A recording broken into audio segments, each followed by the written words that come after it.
साथियों, मैं Gopal Kumar GK career point channel पर एक बार पुनः मैं आप सभी का स्वागत करता हूं। आज का जो विषय है वो है एकिक नियम यानी यूनिटरी मेथड। ये जो विषय है ये प्रतियोगी परीक्षाओं के दृष्टिकोण से काफ़ी महत्वपूर्ण होता है और कोई भी प्रतियोगी परीक्षा उठाकर देखा जाए तो उसमें 1 से 2 सवाल इसके देखने को मिल ही जाते हैं। कई बार हमको इन सब चीज़ों के बारे में कोई विशेष जानकारी न होने के अभाव में हम इन सवालों को छोड़ देते हैं, लेकिन अगर ये वैसे प्रयास किया जाए तो थोड़े ही प्रयास से इन सारे सवालों को हल किया जा सकता है। ये काफ़ी आसान सा सवाल होता है यदि तौर तरीका हमारा सही हो जाए तो एकिक नियम के बारे में छोटी सी एक परिभाषा है, यानी अगर इसको अंग्रेजी नाम या हिंदी नाम से भी देखें तो आपको ये चीज़ परिभाषा के रूप में समझ में आ जाएगी। एकिक नियम उस विधि को कहते हैं जिसमें एक वस्तु का मूल्य पहले निकाल लिया जाता है, उसके बाद जितनी भी वस्तुओं का मूल्य पूछा रहता है उसको हम निकालने का काम करते हैं। यानी एकिक नियम में सर्वप्रथम एक वस्तु या एक व्यक्ति या उसके कोई भी चीज़ है उसके पहले एक व्यक्ति वस्तु के बारे में पता लगाते हैं, फिर आगे जो सवाल में दिया रहता है उसको पता लगाने का प्रयास करते हैं। तो यहाँ पर जो एक चीज़ जो बड़ा इम्पोर्टेंट निकल कर आ रही है वो है एक वस्तुओं का मूल्य निकालने का काम करना। ठीक है, मैं इनको कुछ उदाहरणों से आपके समक्ष अपनी बात रखने का काम करूँगा। आशा ही नहीं पूरा विश्वास है इन उदाहरणों से कुछ बातें समझ में आएंगी और सवाल आसानी से हल भी होंगे। पहला उदाहरण जो है वो ये है, 1 दर्जन कापियों का मूल्य 72 रुपया है। 1 दर्जन कापियों का मूल्य 72 रुपया, तो 5 कापियों का मूल्य कितना होगा। बेहद आसान सा सवाल है, लेकिन अगर आप इसमें थोड़ा सा यूनिटरी मेथड को भूल के किसी और मेथड में जाएंगे तो थोड़ी ये कठिन भी हो सकती है। तो पहले हम यूनिटरी मेथड के कथनानुसार एक वस्तु का मूल्य निकालने का काम करेंगे। 1 दर्जन कापियों का मूल्य, तो 1 दर्जन बराबर कितना होता है, सभी लोग को पता होगा जी, 12। 1 दर्जन का मतलब होता है 12 वस्तु। तो यानी 1 दर्जन कापियों का मूल्य 72 है। इसका तात्पर्य ये हुआ कि 12 जो कापियां हैं वो कितने रुपए में मिलती हैं, 72 रुपए में। कितने रुपए में मिलती हैं, 72 रुपये में। तो 12 कापी 72 रुपया, तो 1 कापी यूनिटरी मेथड के हिसाब से पहले 1 कापी का मूल्य पता कर लेते हैं। तो 1 कापी का मूल्य, 1 कापी का मूल्य, तो 1 कापी का मूल्य यानी 72, टोटल में हम 12 से भाग दे देंगे तो 1 कापी का मूल्य पता चल जाएगा। ये चीज़ हो जाएगी, 12 से जब भाग देंगे तो 6, यानी कितने रुपया हो गया, 1 कापी का मूल्य हो गया 6 रुपया। तो अब इसके बाद चाहे 5 पूछे चाहे 50 पूछे, इससे आपको बहुत ज़्यादा कोई फर्क नहीं पड़ने वाला है। 1 कापी का मूल्य 6 रुपया, तो 5 कापियों का मूल्य गुणा कर देंगे, 5 छक्के 30 हो जाएगा। तो 5 कापी का मूल्य बराबर,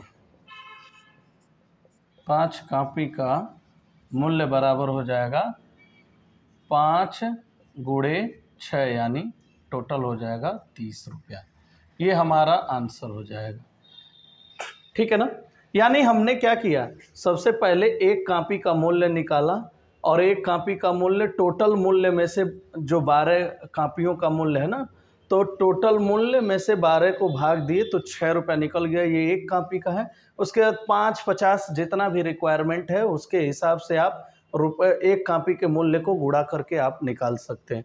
तो ये तो हो गया एक आसान सा सवाल, लेकिन थोड़ी थोड़ी इसमें जब कठिनाइयाँ बढ़ती हैं तो भी आपको मेथड यही इस्तेमाल करना होता है। ऐसा नहीं है कि इसके लिए बहुत सारे कुछ अलग मेथड होंगे, ट्रिक यही होता है, काम यही होता है। बस आपको पेशेंस रखना है और बड़ी ही ईमानदारी से प्रयास, आपको सार्थक प्रयास करना है। सवाल तो वैसे ही यूनिटरी मेथड का लग ही जाता है। ठीक है ना। दूसरा सवाल हम देखते हैं, 36 व्यक्ति एक कार्य को 18 दिन में करते हैं, उसी कार्य को 27 व्यक्ति कितने दिनों में करेंगे। देखिए कंडीशन, देखिए इस सवाल में 2 स्थितियां हैं। पहले 36 व्यक्ति 18 दिन में करते हैं, तो उसी कार्य को 27, यानी व्यक्ति घटाए गए हैं तो दिन तो ऑफकोर्स बढ़ेगा।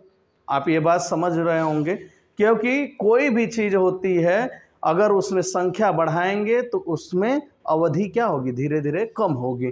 तो इसके लिए एक ट्रिक होता है, मैं सीधे तौर पर उसी ट्रिक पर बात करूंगा, क्योंकि उसके अलावा कोई भी चीज़ इस्तेमाल करेंगे तो आपको थोड़ा सा कठिनाई लगेगी। और वो ट्रिक होता है m1 d1 upon work is equal to m2 d2 upon work. अब देखिए काम एक ही है तो काम तो बदल नहीं रहा है, तो काम का वैल्यू हमेशा एक रहेगा। तो इसको आप चाहे लिखें या ना लिखें कोई फ़र्क नहीं पड़ता है, यानी मैंने अपनी सुविधा अनुसार लिख दिया है। लेकिन अगर आप कई जगह कुछ किताबों में आप देखेंगे या किसी के द्वारा बताया जाएगा m1 d1 is equal to m2 d2, तो ये भी सही है, इसमें कोई दिक्कत नहीं है, क्योंकि वर्क हमेशा जब एक वर्क है तो उसका मान एक होगा, चाहे आप लिखें या ना लिखें। अब यहाँ m1 d1 बराबर m2 d2 क्या है ये जरा जान लेते हैं। कंडीशन एक में m मतलब मैन यानी व्यक्ति और डे मतलब दिन यानी कितना दिन लगा, यानी पहली स्थिति में व्यक्ति कितने हैं और दिन कितने हैं इसका गुणनफल। दूसरी स्थिति में वर्क एक ही होना चाहिए, वर्क बदलना नहीं चाहिए।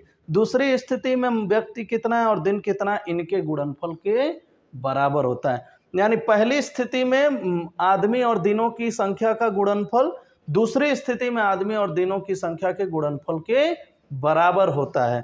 तो अब देखिए पहली स्थिति क्या है, 36 व्यक्ति एक कार्य को 18 दिन में करते हैं। तो m1 का वैल्यू हो गया, पहला कंडीशन में कितने व्यक्ति हैं, 36 व्यक्ति, और दिन की संख्या कितनी है, 18 दिन। अब इसी तरह से दूसरा कंडीशन है, दूसरी स्थिति में व्यक्तियों की संख्या 36 से घटकर 27 हो जा रही है, यानी m2 का वैल्यू हो जाएगा 27, और d2 आपको निकालना है, यानी 27 व्यक्ति कितने दिनों में कार्य करेंगे ये निकालना है। तो बस ये जो वैल्यू है इस फार्मूले में रख दीजिए, आसानी से उत्तर निकल जाएगा। तो अब हम इसको लगाने का प्रयास करते हैं। 36 गुणे 18 बराबर 27 गुणे d2, ठीक है ना। अब जो संख्यात्मक मान है वो एक तरफ लाइए और जो मान पता नहीं है उसको एक तरफ ले जाइए। तो अगले स्टेप में 36 गुणे 18 बटा 27 बराबर d2। अब इसको ज़रा देखिए, जो भी कटने लायक है, विभाजित होने लायक है, उसको काट देते हैं।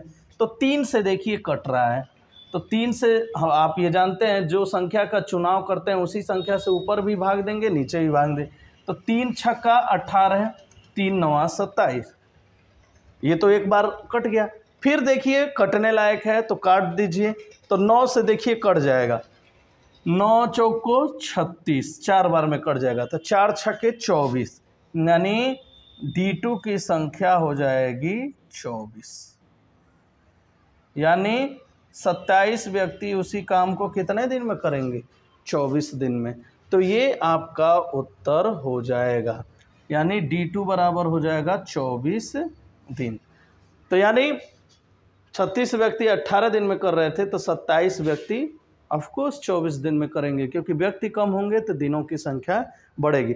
तो आप निश्चित तौर पर यदि इस तरह के सवाल आएँ जहाँ पर एक ही प्रकार व्यक्तियों की संख्या और दिनों की संख्या दी रहे, कंडीशन अलग अलग हो, तो आप m1 d1 बराबर m2 d2 का फार्मूला इस्तेमाल करके इसको लगा लेंगे।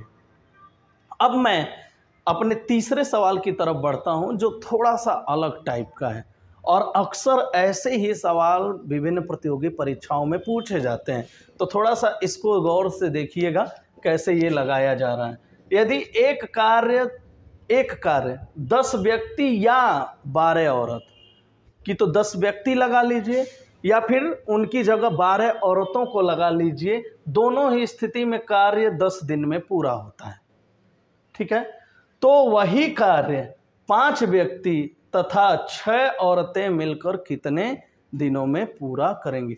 तो यहाँ पर देखिए व्यक्तियों में 2 लोग भी शामिल हैं, पहली बात पुरुष भी शामिल हैं, औरतों भी शामिल हैं, और सवाल के हिसाब से पुरुष उसी काम को कम पुरुष की आवश्यकता पड़ रही है करने के लिए और औरतों की अधिक आवश्यकता पड़ रही है। इसका मतलब है कि आपको कहीं ना कहीं इस सवाल को लगाने के लिए कि तो व्यक्तियों में सबको बदलना पड़ेगा या औरतों में इनको तब्दील करना पड़ेगा। तो मैं इस सवाल को जरा लगाता हूं, आप देखिएगा। सवाल में पहली स्थिति में ये कह रहा है कि 10 व्यक्ति या 12 औरत, यानी 10 व्यक्ति 12 औरतों के बराबर है।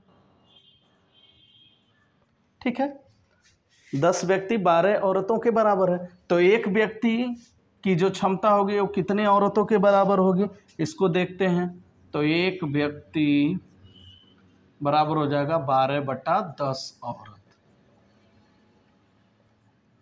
ठीक है, यानी एक व्यक्ति बराबर हो जाएगा 12/10 औरत। अब कंडीशन क्या कहता है, 5 व्यक्ति और 6 औरतें मिलकर कितने दिनों में काम पूरा करेंगी। तो बिल्कुल आप ये जो 5 व्यक्ति है, एक व्यक्ति बराबर 12/10 औरत, तो दूसरे कंडीशन में कह रहा 5 व्यक्ति तथा 6 औरत, तो औरत तो अपनी जगह पे है ही, इन 5 व्यक्तियों को आप औरतों में बदल लीजिए, क्योंकि एक व्यक्ति बराबर 12/10 औरत आपने ऑलरेडी निकाल लिया है। इसलिए 5 व्यक्ति बराबर